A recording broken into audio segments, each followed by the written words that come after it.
Assalamualaikum warahmatullahi wabarakatuh. Pada kali ini kami akan mempresentasikan akuntansi lembaga keuangan syariah dengan judul Akuntansi Wakaf. Sebelumnya kami akan memperkenalkan diri kami. Yang pertama, saya sendiri Muhammad Khairul Tamam. Yang kedua, rekan saya Maulidah Nabila. Yang ketiga, Nabila. Dan yang terakhir yaitu Cindy Mahfida Putri. Pada materi bab 12 ini ada beberapa subbab. Untuk subbab yang pertama yaitu pengertian wakaf, yang kedua yaitu prinsip pengelolaan wakaf, yang ketiga ketentuan syariah, rukun wakaf dan pengawasan untuk transaksi wakaf, yang keempat akuntansi wakaf bagi pengelola wakaf dan pemberi wakaf, dan yang terakhir yaitu penyajian dan pengungkapan akuntansi wakaf. Pertama, pengertian wakaf.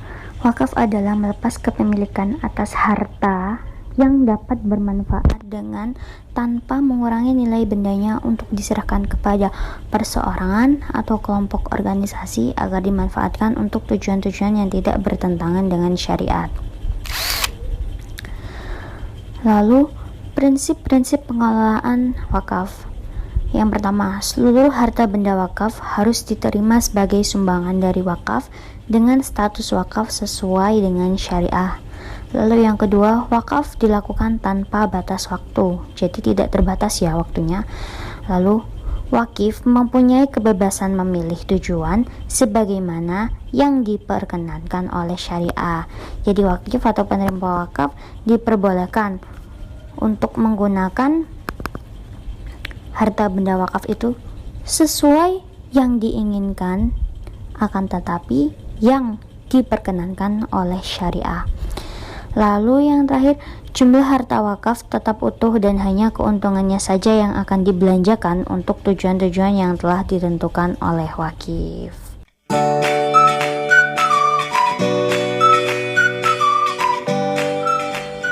Ketentuan syariah dijelaskan dalam Al-Quran dan hadis. Ketentuan-ketentuan tersebut dijelaskan seperti berikut. Yang pertama, Al-Quran, perbuatlah kebajikan supaya kamu mendapatkan kemenangan. Quran Surat Al-Hajj ayat 77. Yang kedua, hadis dari Abu Hurairah Rasulullah SAW. Sesungguhnya Rasulullah SWT bersabda, apabila anak Adam atau manusia meninggal dunia, maka putuslah amalnya, kecuali 3 perkara, yaitu yang pertama, sodaqah jariyah, yang kedua, ilmu yang bermanfaat, dan yang terakhir, anak soleh yang mendoakan orang tuanya. Hadis riwayat Muslim. Selanjutnya, rukun wakaf. Wakaf dianggap sah apabila memenuhi 4 rukun wakaf, yaitu yang pertama, wakif atau pewakaf atau orang yang mewakafkan. Yang kedua, mauquf bih atau harta yang diwakafkan. Yang ketiga, mauquf alaih, peruntukan wakaf atau pihak penerima wakaf. Dan yang terakhir yaitu sikhat atau ikrar, penyertaan atau ikrar dari wakif.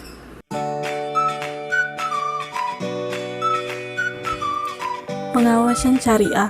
Dalam Undang-Undang Nomor 41 Tahun 2004 tentang wakaf telah mengamanahkan kepada Badan Wakaf Indonesia atau BWI untuk melakukan pengelolaan dan pengembangan wakaf di Indonesia. Adapun tugas-tugas BWI diantaranya adalah yang pertama, melakukan pembinaan terhadap nazir dalam mengelola dan mengembangkan harta benda wakaf. Yang kedua, melakukan pengelolaan dan pengembangan harta benda wakaf berskala nasional dan internasional. Yang ketiga, memberikan persetujuan atau izin atas perubahan peruntukan dan status harta benda wakaf. Yang keempat, memberhentikan dan mengganti nazir. Yang kelima, memberikan persetujuan atas penukaran harta benda wakaf. Dan yang terakhir, memberikan saran dan pertimbangan kepada pemerintah dalam penyusunan kebijakan di bidang perwakafan.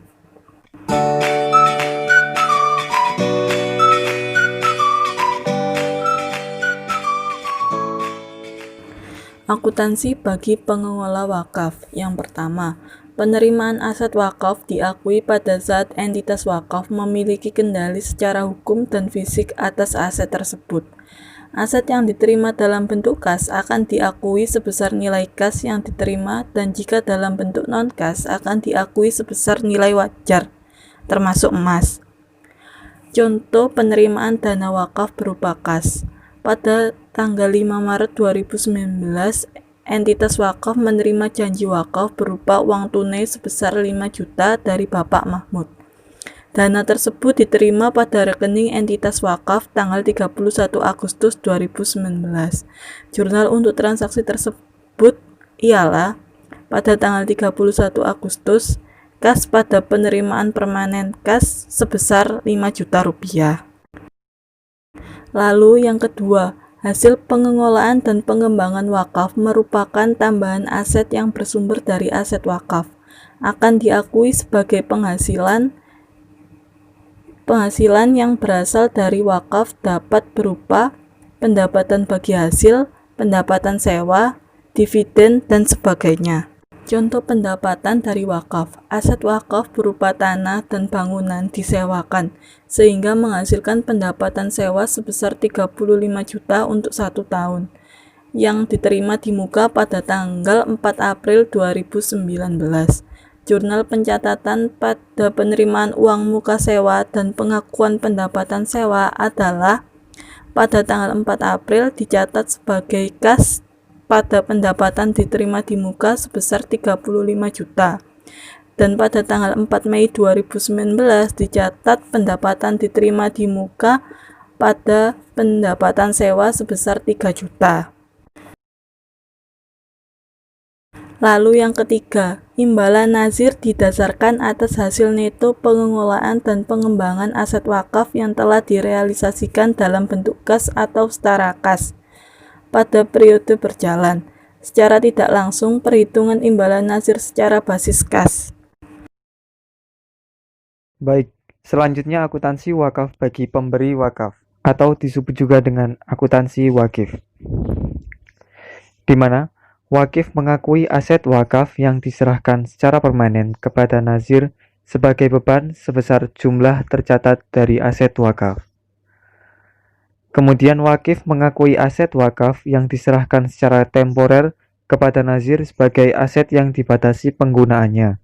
Selanjutnya, untuk itu, pemberi wakaf tidak berhenti untuk mengakui aset tersebut, termasuk jika dalam bentuk kas.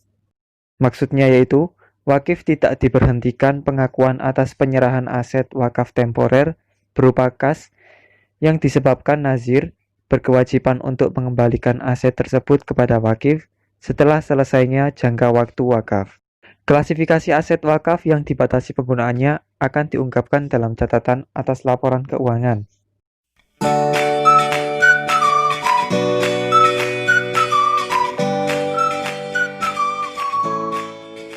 Penyajian akuntansi wakaf. Penyajian terkait aset wakaf mengikuti PSAK yang relevan, diantaranya adalah yang pertama, PSAK nomor 16 untuk aset wakaf tidak berwujud. Yang kedua, PSAK 13 terkait aset investasi. Yang ketiga, PSAK 19 untuk aset wakaf tidak berwujud. Yang keempat, PSAK 111 untuk sukuk. Dan yang terakhir, PSAK 71 terkait instrumen keuangan.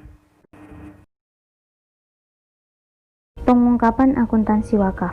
Pengungkapan yang harus dilakukan oleh entitas wakaf terkait tentang kebijakan akuntansi untuk penerimaan, pengelolaan, dan penyaluran wakaf. Lalu penjelasan tentang nazir, pemberi wakaf yang signifikan secara individual, dan peruntukan aset wakaf. Lalu strategi pengelolaan dan pengembangan aset wakaf. Kemudian jumlah imbalan nazir dan presentasinya dari hasil neto serta rekonsiliasi dasar perhitungan imbalan. Lalu penjelasan mengenai fakta, jumlah, dan pemberi wakaf dari wakaf temporer. Kemudian rincian aset yang telah diterima dari pembeli wakaf tapi belum ada akta ikrar wakaf atau aset wakaf yang belum terrealisasi atau pertukaran aset wakaf, termasuk dasar hukum, jenis, dan alasannya. Lalu yang terakhir, hubungan dengan pihak berrelasi.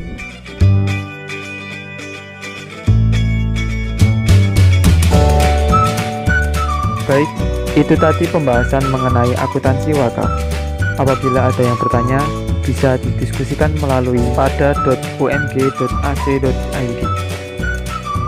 Mungkin itu saja yang bisa kami sampaikan. Mohon maaf apabila ada kekurangan dan semoga bermanfaat. Wassalamualaikum warahmatullahi wabarakatuh.